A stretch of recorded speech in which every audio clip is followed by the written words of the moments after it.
Super Bowl Cindy. And what a game.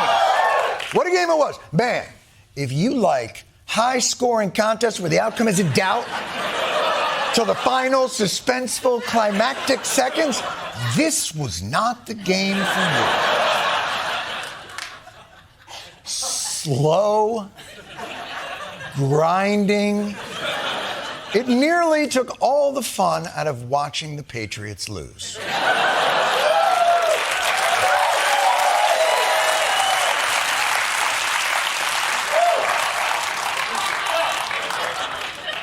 I was saluting the Patriots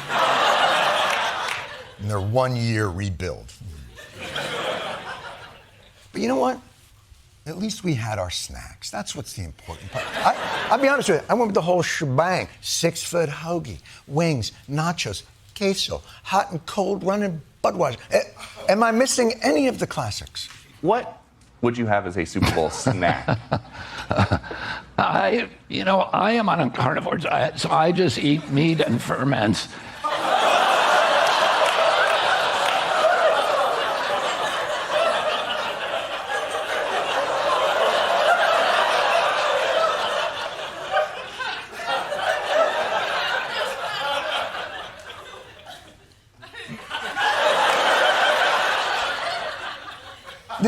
Did this motherfucker just say his diet is meat and ferments? He's so weird. Why does he always have to be so pluribus? Why? Carol, would you like some ferments? Just as a normal, non-alien species to another, it is a Super Bowl party. I don't care if your diet is meat and ferments. What are you having at the Super Bowl party? So I'm going to probably have yogurt.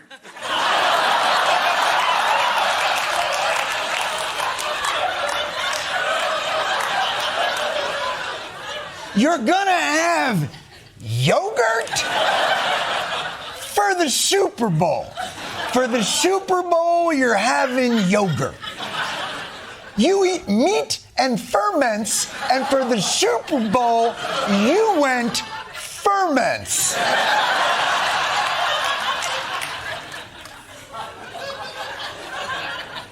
You know, dude, it's one thing to bring measles and polio back.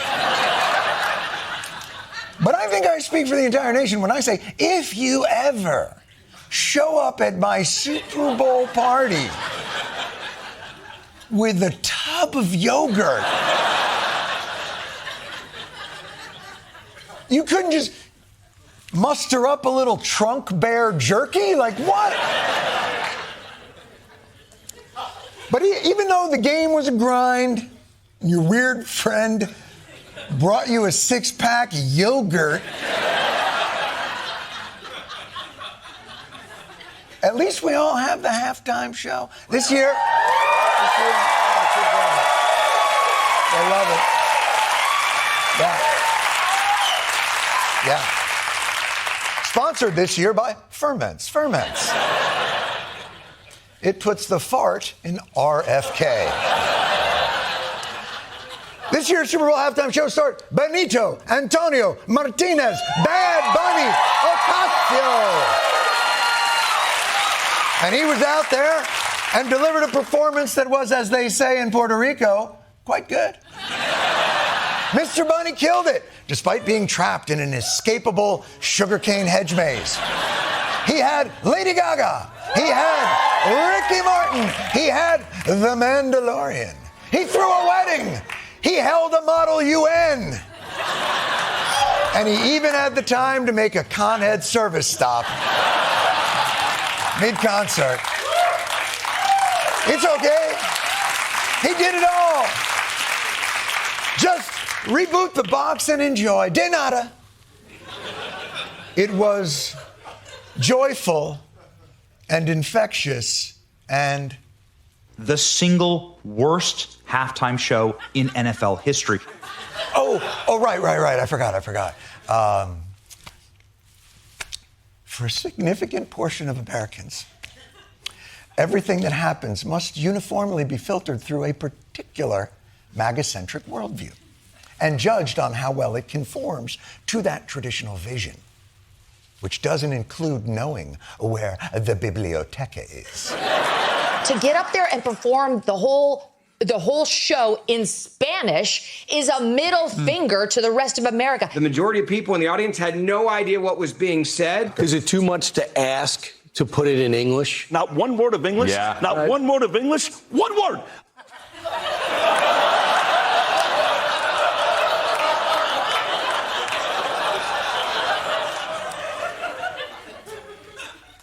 Here's some English for you.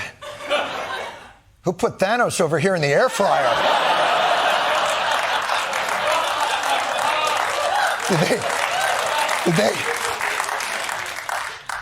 Did Fox decide they needed an actual buffalo wing to comment on the game?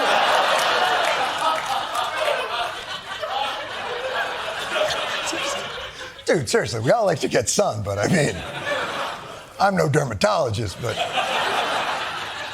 be there tomorrow morning as early as you can be there. It's like the guy's couch is one of those chicken rotisseries. He's watching the game like, tell me if I miss anything.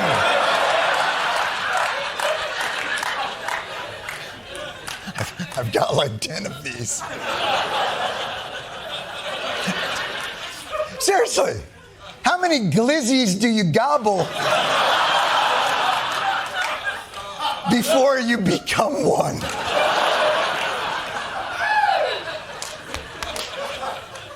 But the point is, this is America. F***ers.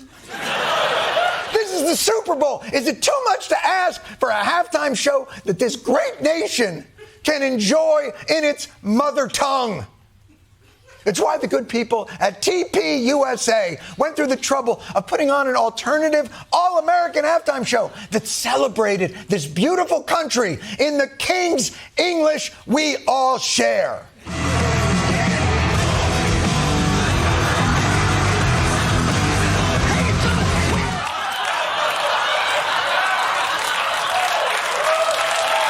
Thank you. Was that so hard? Thank you. Thank you. Merriam and Webster couldn't have put it better themselves regarding the up-jumping of said boogie insofar as the diggy being a debang.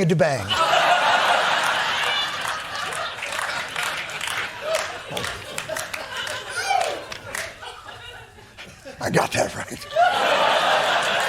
But surely, you didn't miss Bad Bunny just to watch an old man in acid-washed jorts badly lip-sync his way through a pre-taped Ba-Wa-Da-Ba performance. Surely the TP USA halftime show is a broader spectacle of Americana to rival this most malevolent of bunnies.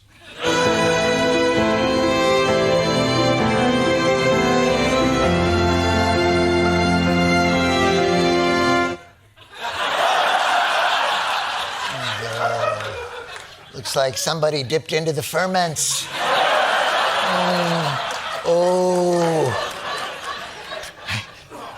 I've never seen a cello player who looks like the porn version of a cello player.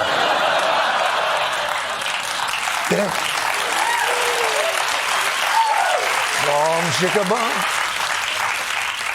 Bom chicka bom bom. I'm sorry, let me skip forward a little bit. There's got to be something else worth missing out on Bad Bunny for. In this country nowadays. Wait. It isn't? What exactly is so hard about being country nowadays? I just want to catch my fish, drive my truck, drink my beer.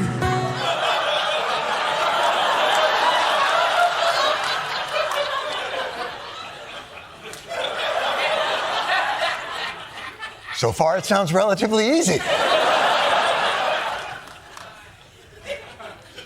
Am I missing a heavier lift? I just wanna cut my grass, feed my dogs, wear my boots.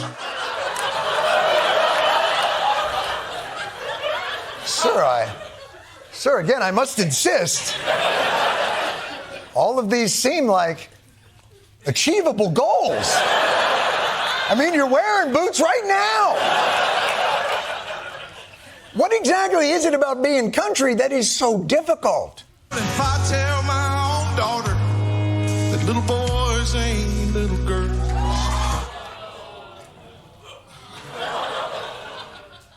Here we go. I'll be up the creek in hot water.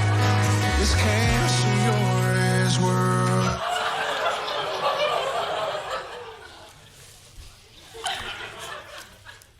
You're so brave.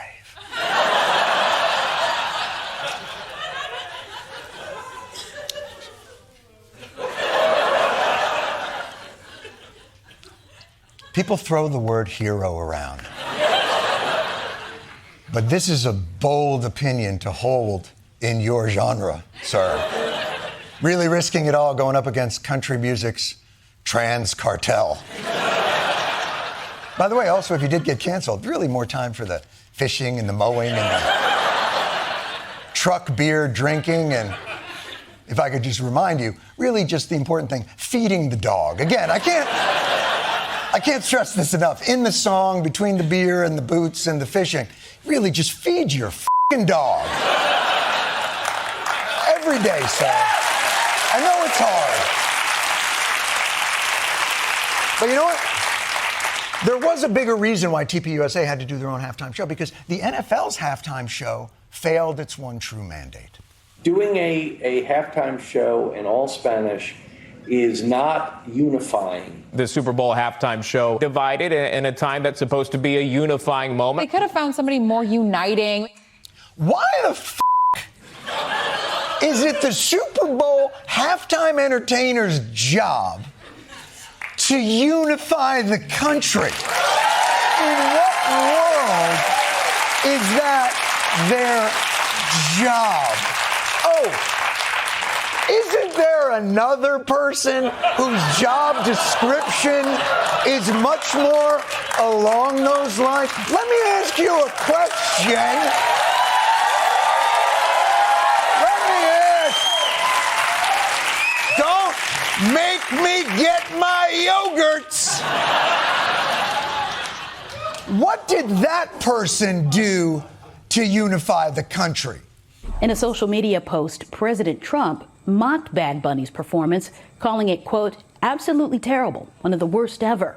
Then adding, quote, nobody understands a word this guy is saying. Nobody?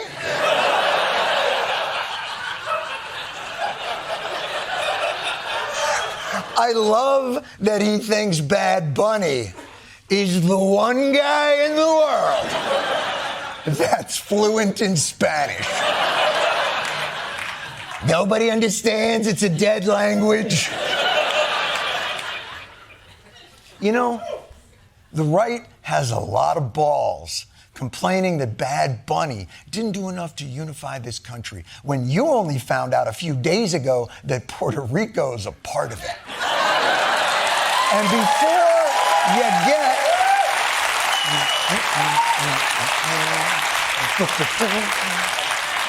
And before you get your panties in una torsión. Another unifying pro tip might be to tell your guy to stop tweeting out racist slop during, I don't know, Black History Month. The White House facing backlash over a racist depiction of the Obamas contained in a video post on the president's Truth Social account. At the end, the video suddenly flashed to a clip of the Obamas' faces superimposed on the heads of cartoon apes. Oh, ladies and gentlemen, no, before you get upset, just know the racist video in question was not in Spanish. Rest easy. We're starting to heal. I mean, if 20 minutes of Bad Bunny's halftime show destroyed the country's unity, I think even MAGA would be terribly upset that the unifier in chief would be sharing a video this f***ing racist. Or would they? I mean, this is probably crazy, but would they try and justify it? It wasn't a video that was racist. It was a video that ended with a racist thing. Which doesn't matter. If you say the N-word at the end of the sentence, it still ruins the whole sentence. There are certain things in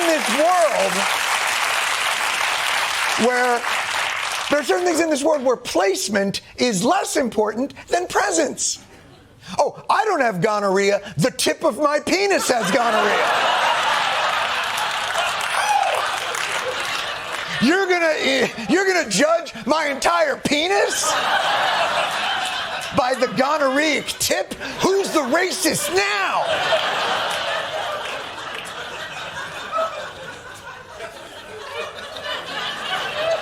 Can we at least all agree that the last part, where he compared the Obamas to apes, was definitely racist? At the end of the day, human beings often point to other human beings and notice that they kind of look like this animal or that animal. Come on! But there are, certain anthropomorphic comparisons that historically have been used to justify, slavery. But go ahead. I apologize for interrupting you. I did know a girl that looked like a guy that looked like a monkey, but he was white. He was my friend Joey, and he was white.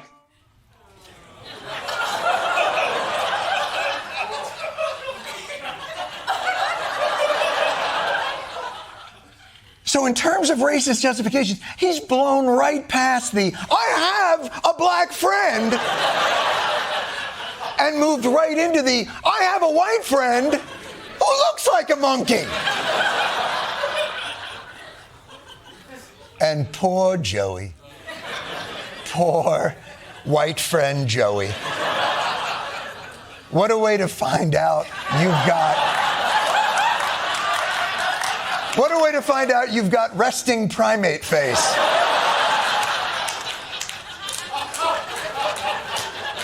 Poor motherfucker Joey, probably sitting at home,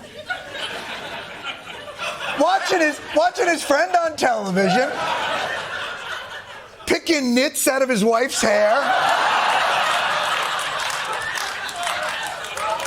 And then he's got to look up and be like, what that guy say me?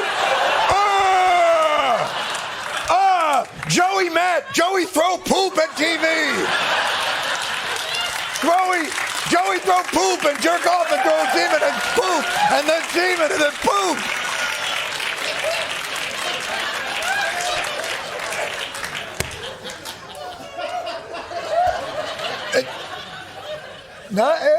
Not even the cameramen have heard all this shit. We're going off script tonight, motherfucker.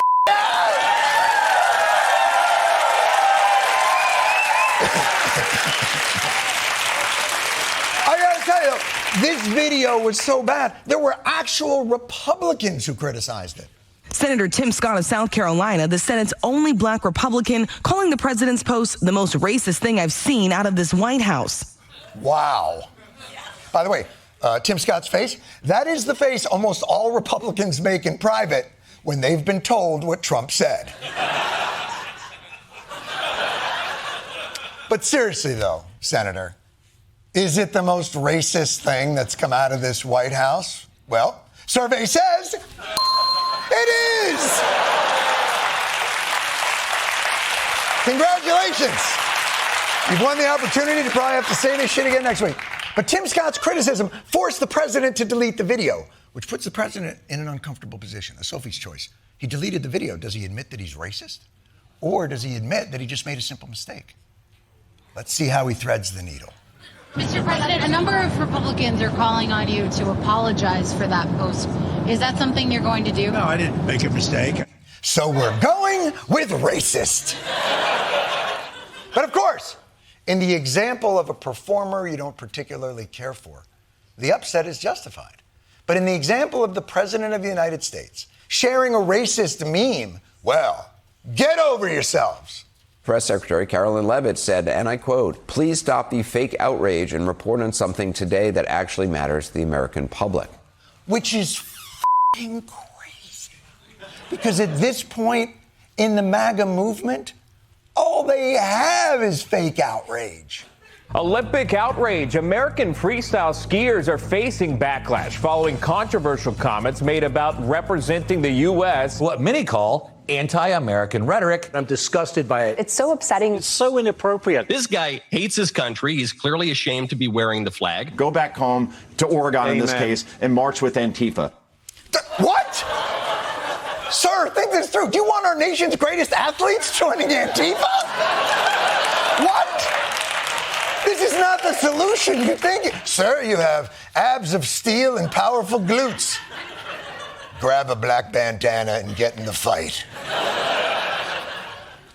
But oh my God, first I'm here. What did this Olympian say? It must be way more upsetting and outrageous than what the President of the United States racist memes are. It brings up mixed emotions to represent the U.S. right now, I think. It's a little hard. There's obviously a lot going on that I'm not the biggest fan of.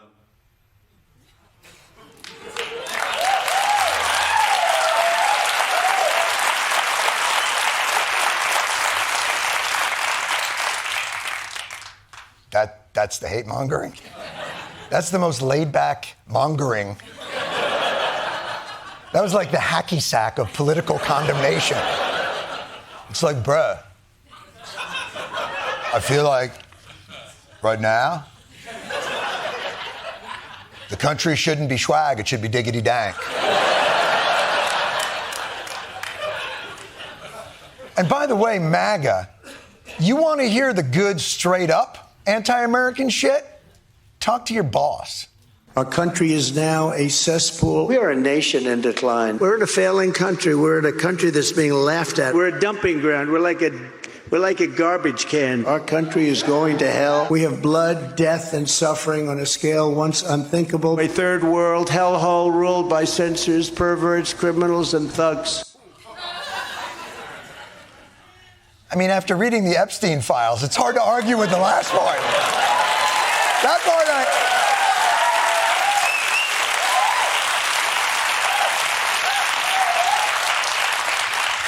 Anyway, this motherfucker better go back to Oregon and join Antifa. So wait, why are you bothered by I don't know, man, things feel pretty bad there and kind of conflicted, and not bothered by the straight up anti-American vitriol from Dear Leader? How about you wearing the flag? You were representing your country. Yes. And you can save your other comments for when you're not wearing the flag. Yes. That's it, it's a flag. Son of, I didn't think, it's a flag. Freedom of speech very clearly states you cannot shout fire in a crowded theater or smack talk America while sporting any national symbols. It's right. So if I were to show you, let's say, a video of President Donald Jesus Trump shitting on America and Americans while sporting the very insignia that you deem so sacred, what if I showed you a video like that? I'm sure you'd just show them. This country has gotten bloated and fat and disgusting. Oh, and look what he's wearing, bitches! He's wearing the flag, shitting on America and Americans. Oh, but that's a pin. It's got to be cloth and sewn on. And don't say, oh, yeah, but Donald Trump wasn't overseas, because we have video of Donald Trump insulting America while standing next to Putin in Finland. And don't say, well, the skier was dry humping our beautiful flag. No, that was your guy. So the point is this. When did the right become such f***ing pussies? When?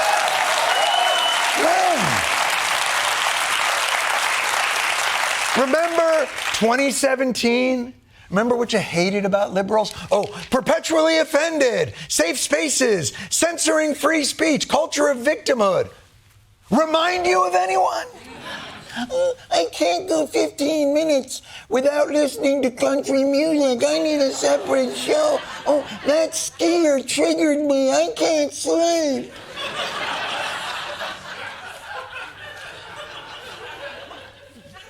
Not the best imitation, but you know what I'm going for. This whole culture war this weekend has really demonstrated one thing. It's that for all of MAGA's triumphalism, it's not a movement that seems confident in its position. These people who control every branch of government are so triggered by someone singing in Spanish for 20 minutes, they need to create their own safe space alternative halftime show where Trad Bunny over here is singing songs about how he can't even enjoy sitting in a truck and drinking beer because he knows that somewhere out there there's a trans person. It's actually f***ing pathetic. The gap between the power you all wield.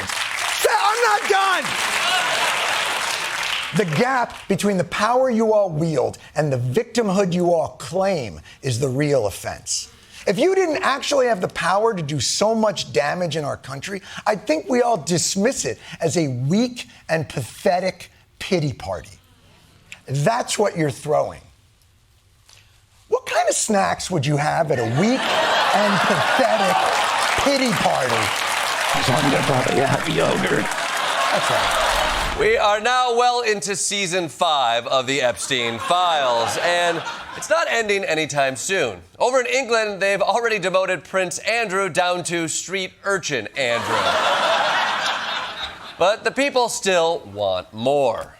Overseas, someone heckled King Charles today because of his brother Andrew's ties to the convicted sex offender and financier. Charles! How long have you known about Andrew and Epstein? Have you been protecting Andrew from prosecution? Wow. Wow. The new season of Billy on the Street is dark. And buddy, I gotta say, be careful. This is the king you're talking to here. He's got actual knights to protect him. Sir Anthony Hopkins and Sir Elton John are gonna f*** you up, man. Meanwhile, over here in America, members of Congress now have special access to the unredacted Epstein files. Although, seeing how the redacted files already mentioned Donald Trump thousands of times, I doubt there's gonna be anything new about him in the unredacted ones. Axios reports that after Congressman Jamie Raskin reviewed the unredacted Epstein files, he said Donald Trump's name appears, quote, more than 1 million times. Holy shit! 1 million times? There's not even that many references to Hamlet in the play Hamlet. Now, maybe Raskin is just being hyperbolic, but if this is true, wouldn't it just be easier to call this the Trump Files featuring Jeffrey Epstein? It's easier. Rolls off the tongue.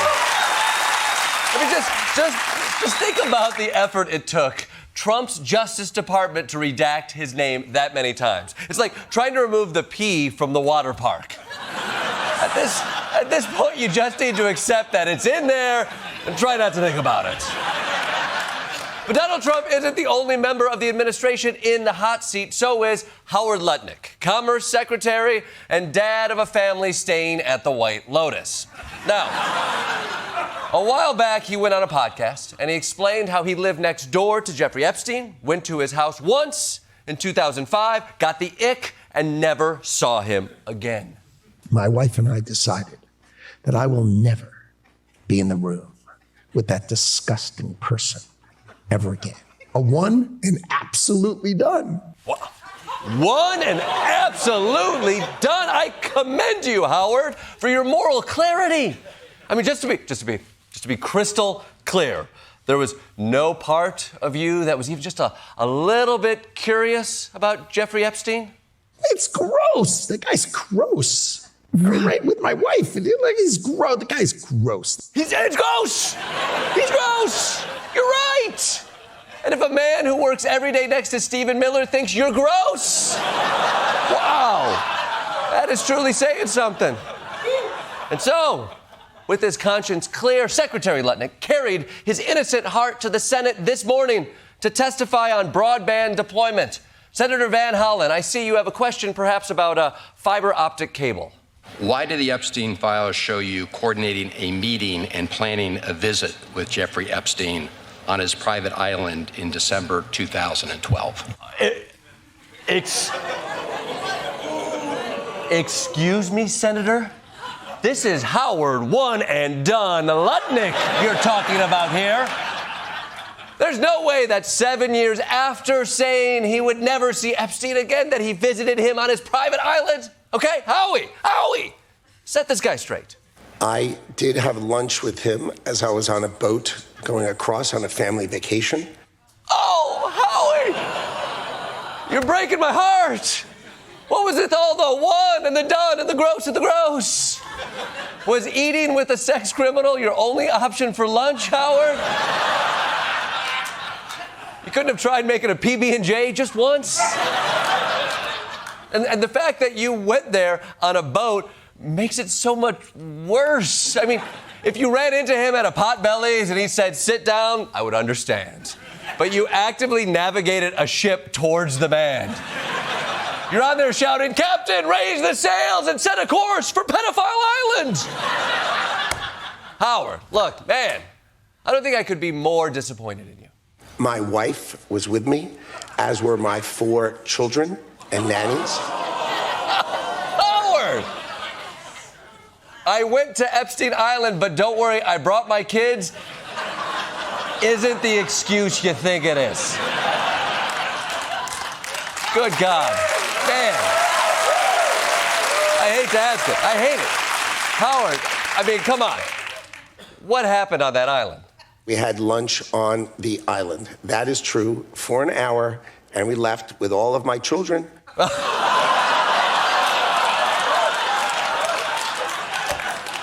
Father of the year over here. So just to be clear, Howard Lutnick went from, I never saw that gross man again, to, okay, I did visit his island, to, hey, back off. I left with all my kids, okay? I counted them. I'm the good guy here. You know what? Maybe I shouldn't be too harsh on Howard. Let he who has never sworn he cut ties with a convicted sex offender only to later dock his private yacht onto a private sex island for a quick lunch before continuing his family vacation with not one but multiple nannies cast the first one and done. I just hope this is the only hero I have who has been besmirched by the Epstein files. New questions tonight about former Montana State professor and paleontologist Jack Horner, the scientist who helped inspire Jurassic Park. Oh, Jack! Not you! Little Jack Horner, tell me you just sat in that corner! In emails released from 2012, Horner thanks Epstein and the girls for hosting him at the financier's New Mexico ranch. He describes the property's geology, even mentioning its potential for fossils. All right, okay. You know what? Let's not jump to conclusions here. Maybe Jack was just there for fossils. You know, Epstein asked me to go to the bone zone. I thought he meant something else. Maybe. You know, and I hope it was just fossils. Because it would be so sad if we can't even trust paleontologists not to be pedophiles now. I mean, you're supposed to be into really, really old stuff. That's like literally your whole thing. So we don't know if this guy was getting his own fossil dusted while he was there, but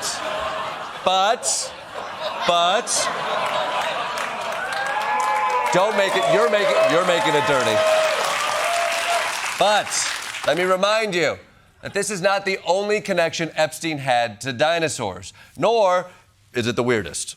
Health and Human Services Secretary Robert F. Kennedy Jr. joined Epstein and his co-conspirator, Ghislaine Maxwell, on a trip to North Dakota with a paleontologist on the search for dinosaur fossils. That is probably the most RFK way you could be in the Epstein files. RFK is such a weird guy. I actually do believe he would have called Epstein and said, I don't want to come to the sex party, but call me if you want to dig up dino bones. Also, don't wear condoms. They give your penis autism. Just... Okay, so...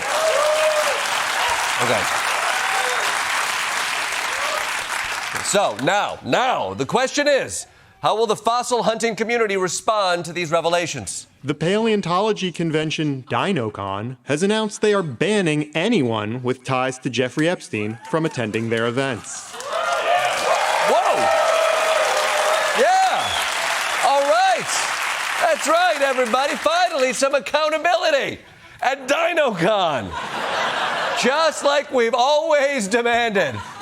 Our pedophilic ruling elite may stalk the halls of power, but they will never stalk the hallways of the Birmingham Hilton with a full weekend pass, brontosaurus breakfast included.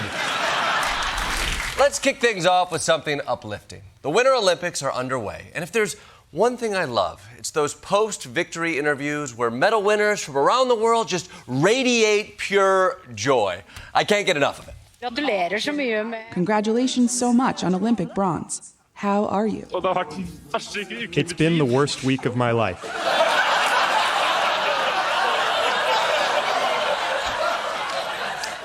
Okay, little less joy than I expected. That was Norway's Sturla Holmlegard, who won bronze in the biathlon. But he got a bronze. I mean, I know it's not gold, but it's still bronze. So why is he so upset? Half a year ago, I met the love of my life, the world's most beautiful, finest person.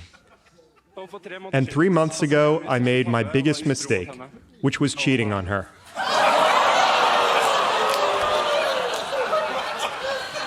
Okay, not how I would have celebrated in a post-game interview. I would have gone with a thank you, Mom and Dad, or a thank you, God. But, instead you went with, guess what, world? I can't keep it in my pants. Gotta say, buddy, there are other ways of dealing with your guilt. How about, I don't know, flowers? An edible arrangement? Or burying the shame deep inside you and letting it fester until it explodes in a public meltdown in the freezer section of Trader Joe's? I need a pizza for one because I ruined the best thing that ever happened to me. And by the way, if I was listening closely, did I hear that right, that you met her 6 months ago? I mean, you guys weren't even dating long enough to fart in front of each other. You were still in that honeymoon phase where you pretend you need something in the other room and go fart there. You know what? If preparing your 6-month situationship is that important, I guess it's fine to hijack the news cycle to talk about it. I'm sure your teammate, who won the gold, had nothing more important to draw attention to. And it was an emotional win for Norway's Johan Olav Botten in the men's 20-kilometer individual biathlon. The Norwegian dedicated it to his late teammates, who died unexpectedly in December. Oh, right! Our dead teammate! I was between honoring him or talking about how much pussy I was getting. I was just...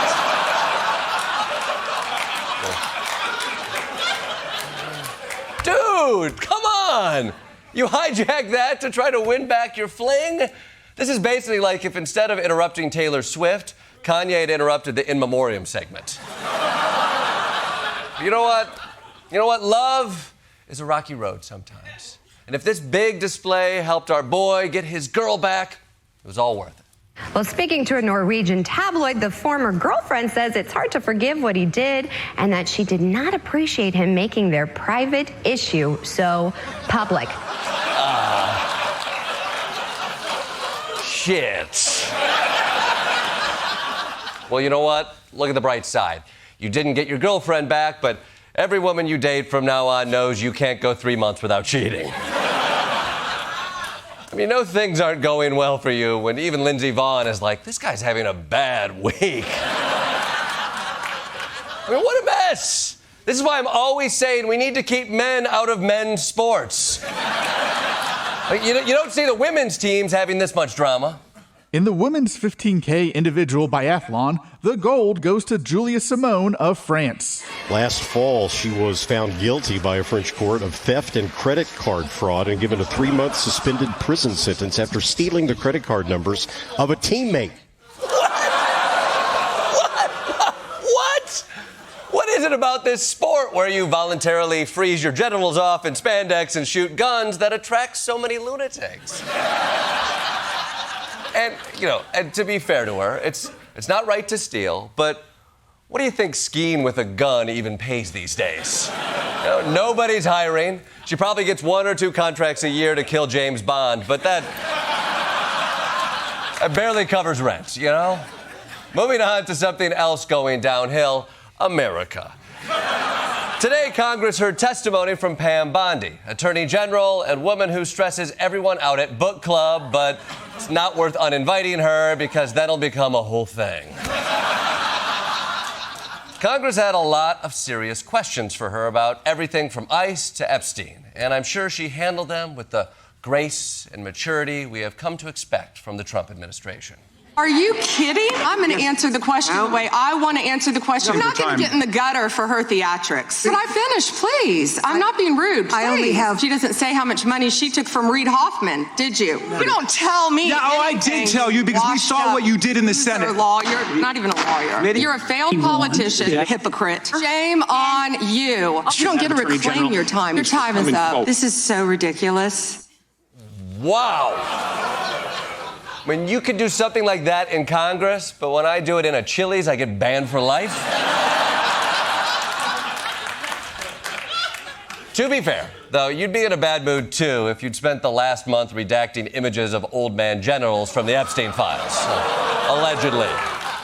Now, keep in mind, this is not how these hearings traditionally go. The Attorney General used to carry some level of seriousness and gravitas. It's only recently that they'd spend a congressional hearing acting like a bratty senior who got called into the principal's office.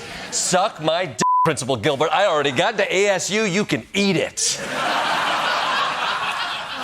Now, look, her performance upset a lot of people because they were hoping for justice for Jeffrey Epstein's victims. But for Pam Bondi, there's only one victim in all of this. Have you apologized to President Trump? Have you apologized to President Trump? All of you. I find it interesting that she keeps going after President Trump, the greatest president in American history. You sit here and you attack the president, and I am not going to have it. He is the most transparent president in the nation's history. Donald Trump, the Dow right now is over. The Dow is over $50,000. I don't know why you're laughing. Hold on. Oh, okay, hold on. Come, if you're going to embarrass yourself on national television like that, at least win a bronze medal first. Have you no dignity? No dignity. There is some good news for Donald Trump, and it comes right out of my own home state of Michigan, where the state motto is, "Welcome to Michigan, we're sorry about Kid Rock." For decades now, the only bridge between Canada and Detroit has been the Ambassador Bridge. But in Trump's first term, Canada started construction on the Gordie Howe Bridge. And Trump was so excited about it that he even got a little poetic. America is deeply fortunate to have a neighbor like Canada. We have before us the opportunity to build even more bridges, and bridges of cooperation, and bridges of commerce. Wow. Remember when he used to pretend to try? At the time, we were like, look at him phoning in diplomacy. Now we're like, dear God, please phone in some diplomacy. Anyway, the point is the bridge is almost complete, which will soon open up a public crossing that will enrich both our nations. Trump must be so excited for this new era of U.S.-Canadian friendship. This morning, President Trump threatening to block the opening of a brand new bridge between Canada and the U.S. I will not allow this bridge to open until the United States is fully compensated for everything we have given them. Or friendship. After all, what has friendship ever done for Trump other than associate him with the world's largest sex trafficking ring?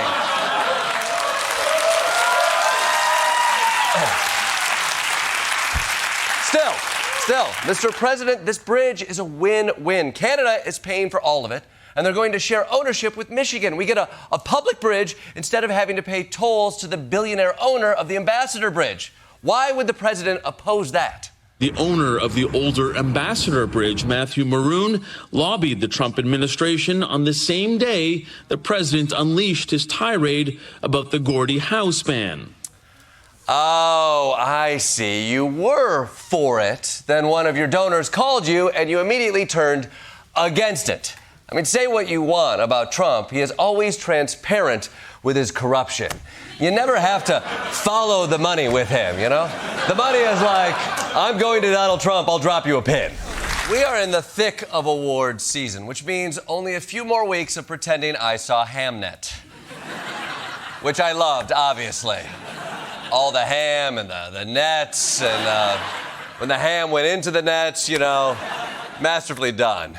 Anyway, yesterday, another major award was presented. The Washington Coal Club presented the president with the inaugural Undisputed Champion of Beautiful Clean Coal Award. The trophy says the Undisputed Champion of Beautiful Clean Coal. Thank you, sir. Oh, incredible. Bravo.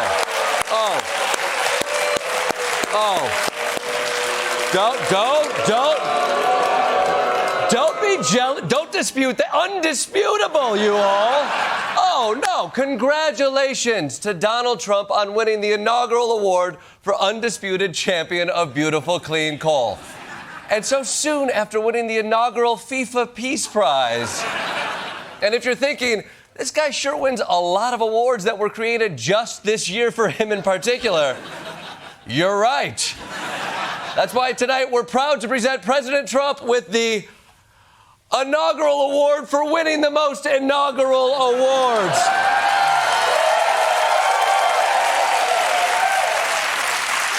Congratulations to our one and only nominee. But back to the Coal Award. Mr. Trump, would you like to say a few garbled words? You've never had a better friend in the Oval Office than me, and I'm proud to officially name the undisputed. When did this come out, Mr. Speaker?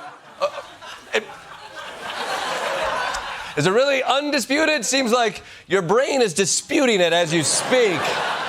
Now, if this was a toddler saying their first words, I'd be actually very impressed. But for a president of the United States who's actively having an aneurysm, I'm also pretty impressed. Which is why I'm presenting you with our inaugural Best Undisputed Award. Congratulations to President Trump. Of course, like any award recipient, Trump made sure to thank the little people who did all the actual work. Our amazing coal miners. Thank you very much, fellas. That's great. Wait. You made them keep the hard hats on in the White House? You don't make NFL players wear their helmets when they visit. I mean, why do these poor guys have to? Is this like a Disney World thing where they can't take off the costume in front of Trump because it'll ruin the magic for him? You know what? Sorry I interrupted you, Mr. President. Go ahead and show your appreciation for those coal miners in the most condescending way possible. And you wouldn't want to do anything else? You wouldn't switch with a guy who had a beautiful penthouse apartment on Fifth Avenue? You wouldn't switch with me? What the hell, man? Coal mining is their job. They're not gophers who have to keep digging to file down their nails so they don't grow inward. It's not like some biological necessity here. Although that being said, a coal miner switching with a New York billionaire is my favorite Olsen Twins movie. So, now you know what? If this were just a silly little award to make the president feel like a special boy, no one would give a shit. But, unfortunately, unlike the FIFA Peace Prize, the president seems intent on actually earning this award. The president just signed a new executive order for the Pentagon to buy electricity from U.S. coal-powered plants. Oh.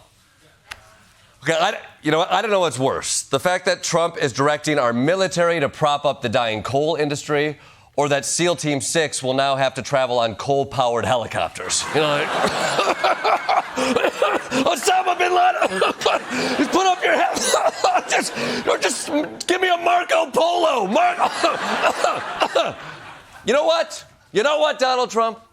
You may want to promote coal, but don't forget, this country has something called Environmental Protection Agency. And I think the EPA will have something to say about that.